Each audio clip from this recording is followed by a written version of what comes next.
All right, now it's time to hear from all the members. So thank you, Chris, for suggesting this at our last meeting, and it was so successful that we decided to do it again at this meeting. So I'm going to turn it over to you to introduce all of our members. Thanks, Kirsten. And yeah, that was a great dialogue in that last panel, and GCOOS is here to help, especially on the stakeholder engagement side. There's a lot of ways that I see that we can plug in there. So thanks, Ruth, for organizing that. I am Krista Manello. I'm the Outreach and Education Manager for GCOOS. In this session, we are going to sprint home to the finish line. We have 20 minutes, 6 speakers, to hear about some of the investigator work that is funded by GCOOS under our current 5-year award. And we're going to start off with Frank Mullakarger, who is graciously joining us from Canada right now at the GeoBond meeting. So hopefully you are inspired to pursue this conversation. We'll jump in. Jen, if you can advance the slides for us, please. Thanks. In the interest of time, Frank, go ahead. I'll introduce each speaker as they come up for their turn. Thank you. I don't know if you can show. Okay. The Marine Biodiversity Observation Network is an international initiative, and in the U.S., there are now 10 projects spread around the country that are funded under the National Ocean Partnership Program. And the goal is exactly what we have been talking about, is to make biological observations more accessible and interoperable, to advance standards on marine life distribution and abundance, and set baselines to monitor trends. So I really appreciate the conversation we just had. Next slide, please. So I'm gonna skip this. There's strong participation in the region in the Southeast, and this includes both GCOOS and SECURA, the 2 regional associations for this area. A lot of the emphasis is on sanctuary requirements, the national marine sanctuaries, but we're very interested in working with other agencies at the state level, federal level, and with industry. Next. To advance some of these things, we have formed a number of working groups, and I welcome interest in participating in these. So we have one working directly with Jorge and Chris Moniello and people in the SECURA side also to engage with stakeholders. We have a working group on indicators, eDNA, animal tracking, and so on. Many of the specific areas of biological indicators that we need to build. Next. So we are also very focused on data mobilization. So we have published a paper working with a group called the Ocean Biodiversity Information System and another one with the Global Biodiversity Information System, so OBIS and GBIF, on how we mobilize data using standards. And so the whole point is to get the data to open repositories where people can develop indicators and other type of products. Next. So this effort is walking out data from the state and other programs that we, for example, collect data every 2 months around the Florida Keys using a collaboration with NOAA. There's a cruise that goes all the way to Tampa Bay looking for red tides and such. Next. And this initiative is part of what we have put together as the UN Decade of Ocean Science for Sustainable Development, for the Ocean Decade, that in a program that we call Marine Life 2030. So we welcome you to join. My email is there, or you can reach us through GCOOS or any of the regional associations. Thank you. Thank you, Frank. And Frank also has a big leadership role on the international platform as well. He's not just building the USM bond, but he works a lot with the GeoBond community to make sure that these international standards are developed in a coordinated fashion. So thank you for all of your work on that. Appreciate it. Next up, we have Alaric Haig. He works with Nan Walker at the LSU Earth Scan Laboratory.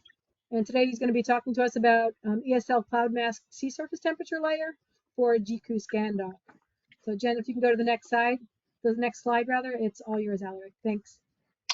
Thank you, and thank you for the opportunity for this. Very quickly, the EarthScan lab, founded in 1988, began with a single 1 meter polar tracking antenna.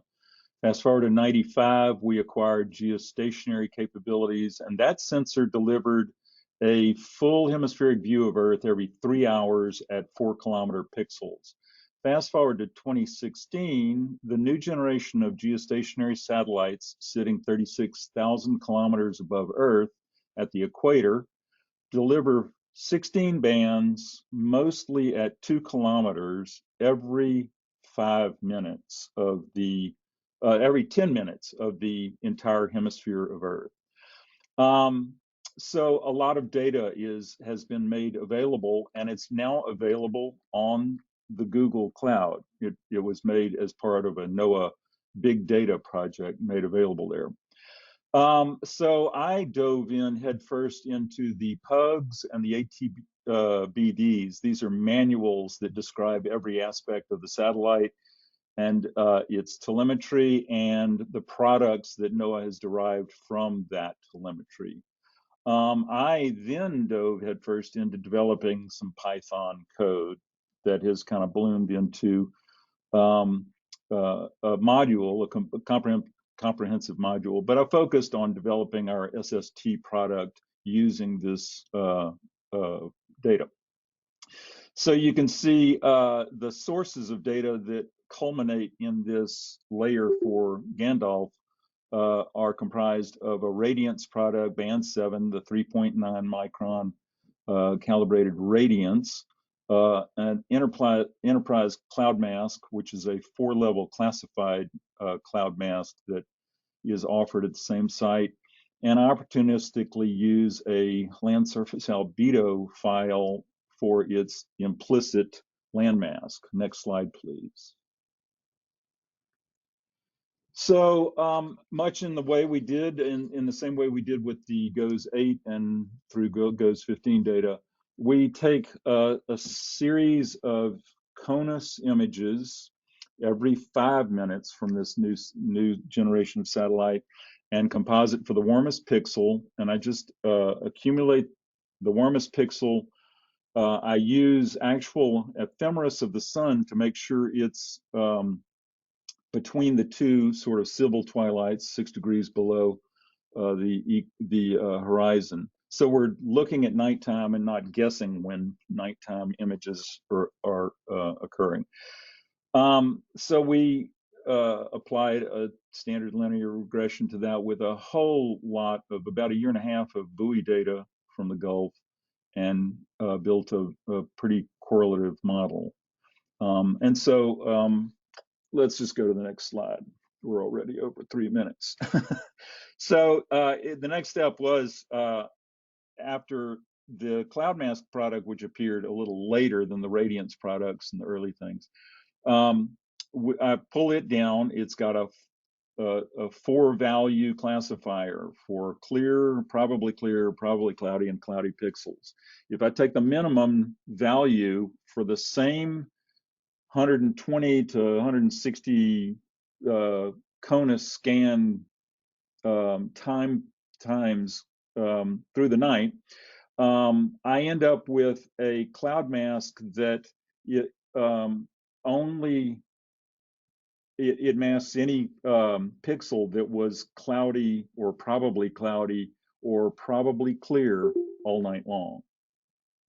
Again, just found that the land surface albedo had a landmask, so I just grab it, put all those together, and produce an image, a net CDF that's delivered to the Gandalf site. Is there a next slide? I forget. Right, that was it. I'll stop there. Thanks, Alaric. Yeah, I know 3 minutes is tight. It's a lot of information. Yeah, and it's mostly methodology, but any questions you have, I'll be happy to answer at the end. Thank you. Next up, we're going to have Brian Dzwonkowski. We heard from him earlier, but now he's going to give us an update from the Alabama Regional Coastal Ocean Observing System. So Jen, if you can go to the next slide, please. Yeah, hi, thanks. Yeah, so I just want to give some updates on what we've been up to. So regarding storm replacement and repair from 2020, we lost quite a bit of stations from Marco, Sally, and Zeta. And so the 2 of the remaining land stations, the northernmost station MP and the southeastern station PP, have been brought back online. So we're excited about that. We're in the process of testing our offshore buoy that we're going to try to hopefully deploy in the next few months. That's sort of in the pickup truck image there, testing sort of communications. So it's WECP. And then we're also working on repairing, getting a Middle Bay light back in sync. That's been delayed a little bit because we're partnering with the NEP, who have gotten money for a profiler. And so we decided it made sense to partner with them to leverage the funds we got as well as the funds that they were getting. And so we're working on a partnership there. And then it's all complicated by the Alabama Historical Commission because the Middle Bay light is a historical site. And so there's an extra layer of bureaucracy to do anything out there. But in the end, we think it'll be a great opportunity to network with stakeholders because it's such a visual part of the water line in Mobile Bay. Moving on to sort of the next set of bullet points there, infrastructure expansion. So in the meantime, while we were getting the hurricane stations repaired, we also added a station at Battleship State Park, which is another popular tourist destination. It's also right next to the ship channel, so there's sort of salt intrusion questions that tie into getting a station at this location. That's the northernmost site called BSP in that map. We're also we're in the process of getting waves and currents at Middle Bay Light, so we're trying to get a really comprehensive station in the center of the bay there. It's also right next to the shipping channel, so waves and currents are very important for ship traffic. And then the state has been very supportive of our observations. They've been helping us out quite a bit. And as a part of that, they're excited about what we're currently doing, but they also wanted us to expand to another station, a popular tourist destination, Gulf State Park. There's a fishing pier out there that they want us to get a station on. So we're in the process of adding a station there. And then the last bit is the state's also very excited about our observation capacity. So excited that in fact they decided to buy the Department of Marine Sciences a glider. So the state has provided a glider to us, and so we're in the process of building infrastructure support within our facilities for dealing with glider operations. And so we're in the process of ordering things and building things that sort of are required for that kind of operation. And so that's all I have to report out. Thank you. Thanks, Brian. You guys are setting a record for the amount of content in a 3-minute period. I really appreciate it. Next up, we have Chad Lemke from the University of South Florida Center for Ocean Technology, and he's going to talk about data that was acquired during Hurricane Idalia. So Jen, if you can go to the next slide, please. It's all yours, Chad. Thanks, Trish. This is purely an informational presentation. Those in the glider community pretty much already know this, but yeah, go ahead. I'll keep it brief, just to let folks know we did have 2 gliders out before Idalia passed and then deployed another after it went by. We had one beforehand, we had one inshore and offshore of it, and then afterwards we had another one go back inshore. Next slide. And this just shows visually the one offshore in the deep water, M131, that had been out for a month prior and is actually still out right now as part of the hurricane monitoring program through IUS.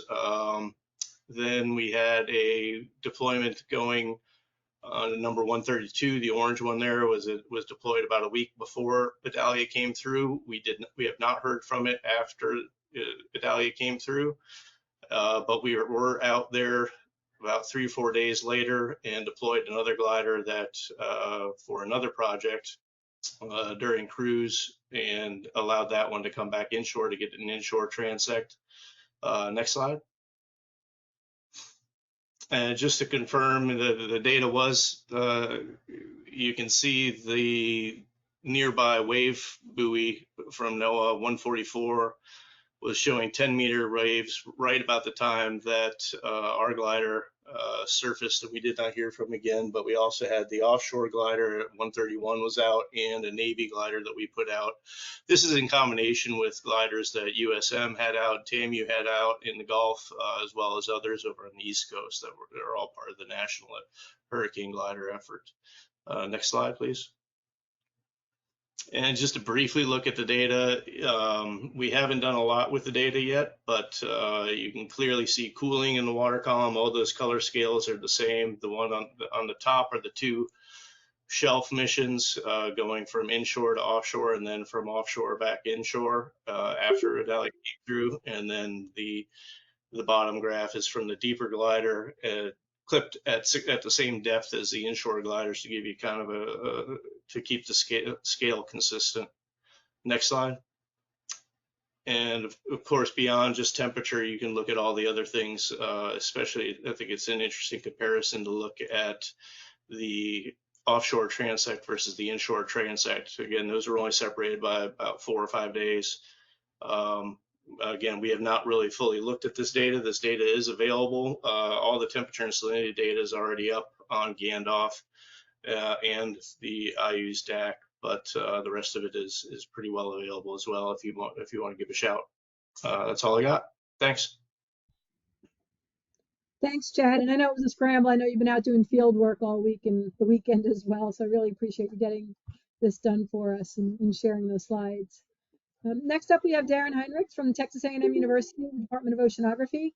I want to say College of Geosciences, but I can't. It's such a reflex to come out of my mouth with the current changes and restructuring at the university. But he's going to be talking about the harmful algal bloom early warning system using imaging flow cytoplant data in Texas. So Jen, if you can go to the next slide. All yours, Darren. Thanks. Awesome. Thank you. So this was a program that was started by Lisa Campbell back in about 2008 or so, and we've been running it ever since. And one of the main goals that GCOOS, or that we provide with the GCOOS funding, is to provide this early warning of any HAB events to coastal managers, mostly the State Health Department and Texas Parks and Wildlife.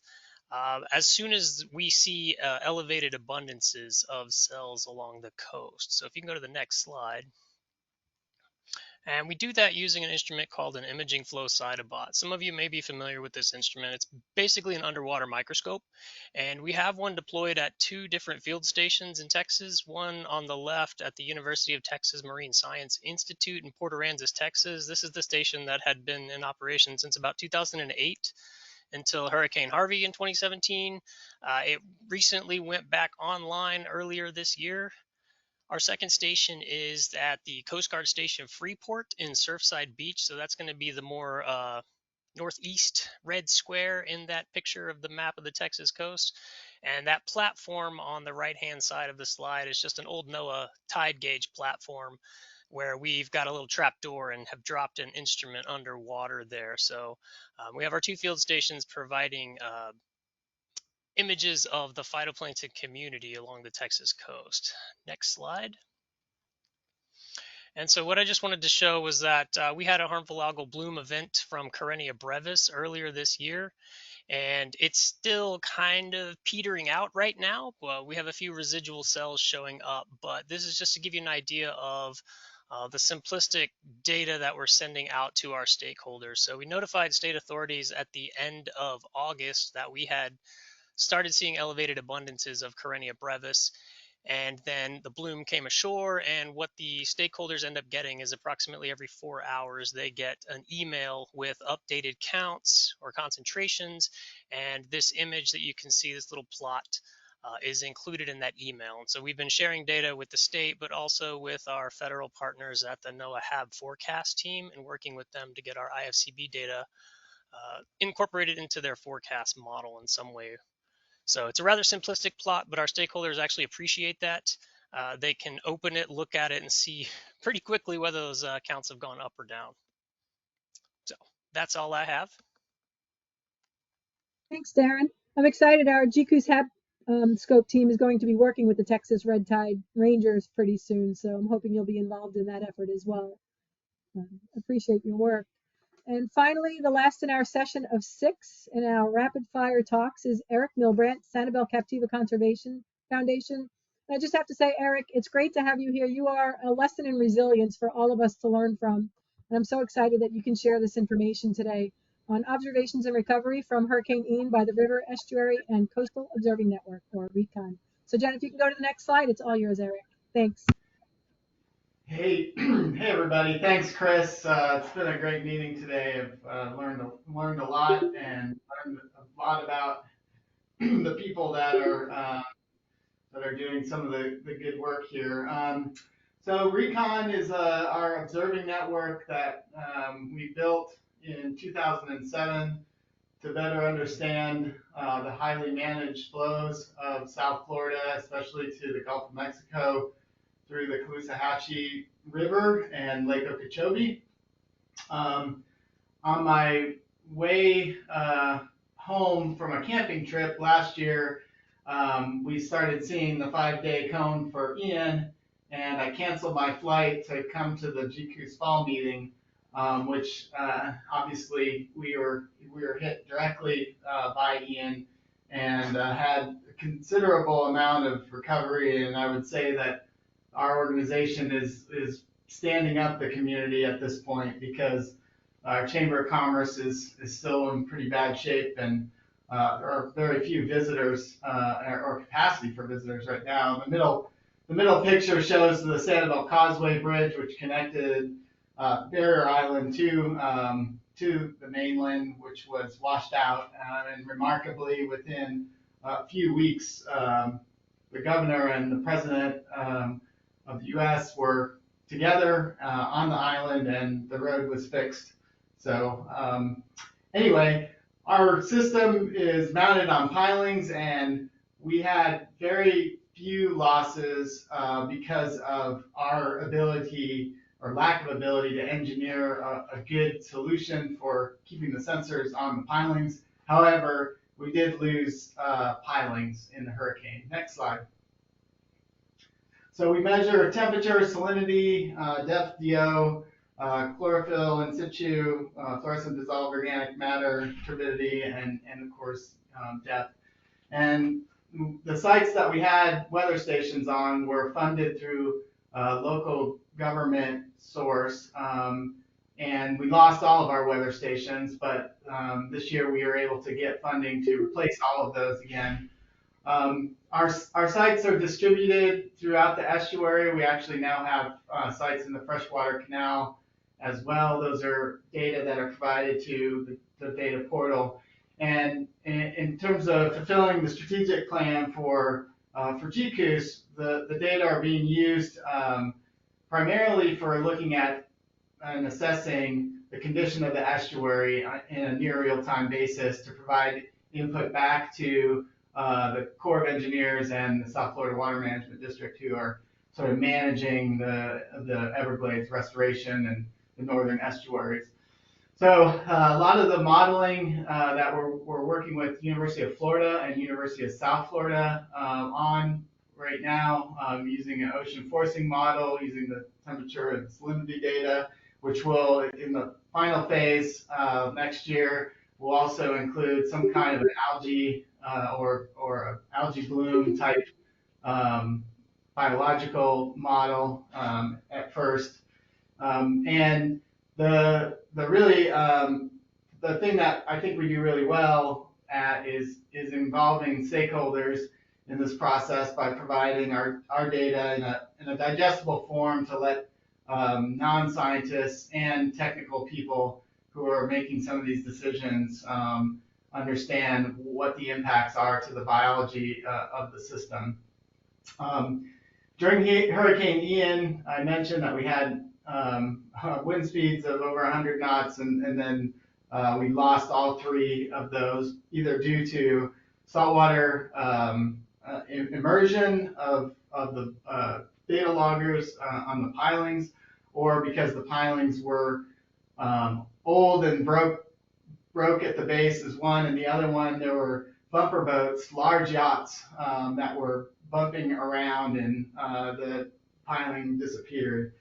So the wave heights that we were able to measure with a buoy were greater than 7 meters within 5 miles of Sanibel, so it was pretty much breaking waves. And the buoy itself broke its mooring, but we were able to recover it a few weeks later. And probably the biggest, in terms of damage, was the surge. We had a 2-meter storm surge in the bay. So the surge on the beaches was between 15, 18 feet.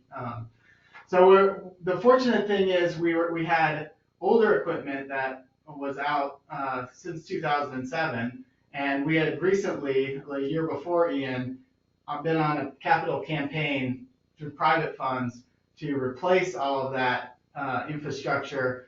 And we were able to buy new equipment, and most of that was in our lab at 13.5 feet and was not damaged. But we did lose some equipment at the sites with the red stars, and we're in the process of either finding funds or replacing equipment that's been lost. Next and last, I think, slide. Yeah. So I wanted to mention collaborations with the other members. One is with nutrient sensors with Beth Stauffer at ULL. We deployed this sensor called the Wiz from Sistea, and several other groups, including MOTE and LumCon, are also deploying these. And there's funding through EPA, but it goes through GCOOS and is being administered through GCOOS to continue that work for a few more years. So we're excited about that. And then also we're co-deployed with MOTE Marine Lab, the Karenia brevis, which is the dinoflagellate that causes red tide, a detection sensor, along with our other measurements of temperature, salinity, depth, DO. That's been ongoing for many years now, probably five or 6 years. And then we've also been one of the collaborators on the HAP scope, providing videos and counts while the red tide event is happening to provide the respiratory forecasts. And that's been really, really useful from a stakeholder engagement perspective as well. So that's my more than 3 minutes. But great meeting, great to see everybody, and hopefully see you in person in the spring. Thanks, Eric. I appreciate that I can always count on you to tie everything that you do back to the GCOOS strategic plan. I really appreciate that. Very consistent in that capacity. Kirsten, do we have time for any questions, or do we need to move on to Kim? We can take a question or two. Does anybody have a question for the panel members or for the speakers? I don't see anything in chat.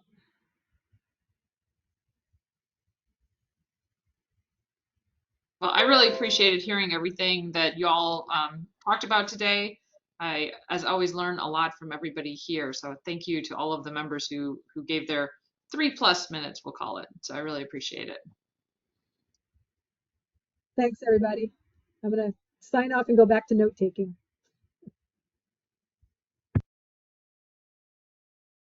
All right. Kim and I just had a quick sidebar conversation, and since it's getting so close to the hour, we decided we were probably going to forego an open formal talking right now, but we did want to check and see if anybody had any questions writ large before just a couple closing announcements and about the spring meeting. But was there anything anybody else wanted to talk about or ask questions, bring up for discussion? I'm going to give it the long 6-second pause. All righty. Well, thank you all for the robust discussions and very interesting presentations today. I have thoroughly enjoyed our meeting. I wanted to give just a quick message about the spring meeting. It will be in person again. It looks like we're going to probably be in Texas, possibly at Galveston. And we are going to expand the meeting a little bit longer than we have in the past. In the last few years, we've been doing only one day for the public meeting, and we'd like to expand that and have a night activity, an evening activity, probably some sort of session with either students or PIs, posters. We're not exactly sure yet. We haven't nailed all that down yet, but we do want to have a members evening activity. I think it would be really great to give folks a chance to reconnect. I know COVID was a long time of no meetings, and so one of the things we heard about the spring meeting was it was great to see everybody, but not enough time to connect. So we've been working with Jorge and the GCOOS staff to develop a little bit of a longer agenda and really give that time for networking and connection in the next meeting. So giving everybody a heads up, and it will be either in probably May of 2024. So stay tuned. You will see all of the announcements in the newsletter. And but we were really looking forward to hearing from everybody and seeing folks. And if you do have topics you'd like to have brought up or talked about, or panels that you have ideas for, please reach out to Jorge, Jen Vreeland, Kristen Manello, myself, any of the board members. We're always interested in hearing what folks have going on and ideas that they have. So, Jorge, did you have anything you'd like to close out with? Kirsten, I just want to leave the group, the meeting, by thanking Pat again and Ruth Perry by bringing all of these really great content and speakers and new friends of GCOOS to this conversation today.